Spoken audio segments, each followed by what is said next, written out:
Hey guys, dahil nga mahilig kami sa spam, ay eto, sinubukan ko na lang gumawa dito sa bahay. Alam nyo naman na medyo may kamahalan ng spam. Kaya nga ito sinubukan ko. Hindi man ganun ka 100% nakahawig ng spam, pero yung sarap nito mga mi. Aba, hindi naman nagkakalayo. Bali, gagamit nga po pala tayo ng food processor. At gagamit po tayo dito ng 1 kilo na pork.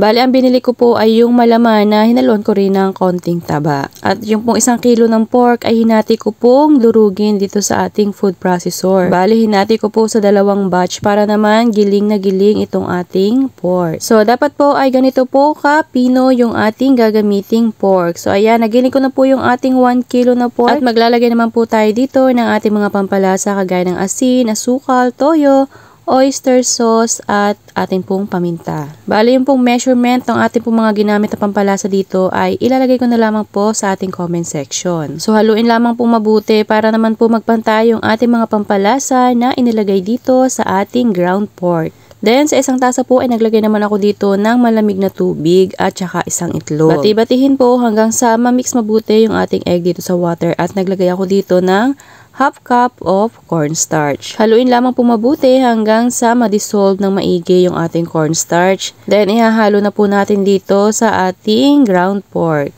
So, ayan po, atin lamang pong lamasing maigi hanggang sa mag-combine lahat ng mabuti dito sa ating pork. At kapag ganito na po yung itsura niya ay okay na po yan. At after nga po nating mahalo ay eto, ire-ready ko naman po yung ating paghuhulmahan or paglulutuan. So, pinahidan ko siya ng mantika. At pwede nyo na pong ilagay dito yung ating ground pork. So, ayan po, naglagay lamang po ako ng sapat na dami para naman mas maluto ng mabilis or maigi itong ating gagawing spam. Bali, ito po ay ating i-steam sa loob ng 40 minutes. Yan, ganyan po kakapal. So, ayan, nilagyan ko po siya ng foil at atin na pong ilalagay sa ating steamer at atin nga po itong i-steam sa loob ng 40 minutes. So, ayan, after 40 minutes nga po ay eto na, naluto na natin yung ating homemade spam. So, bali ito po ay aking palalamigin at bali 2 nga po yung aking naluto sa ganong kadaming 1 kilo na pork. Ang ginawa ko po dyan ay akin po munang pinalami. Kung hindi nyo na pa naman po agad-agad lulutuin, ay mas maganda kung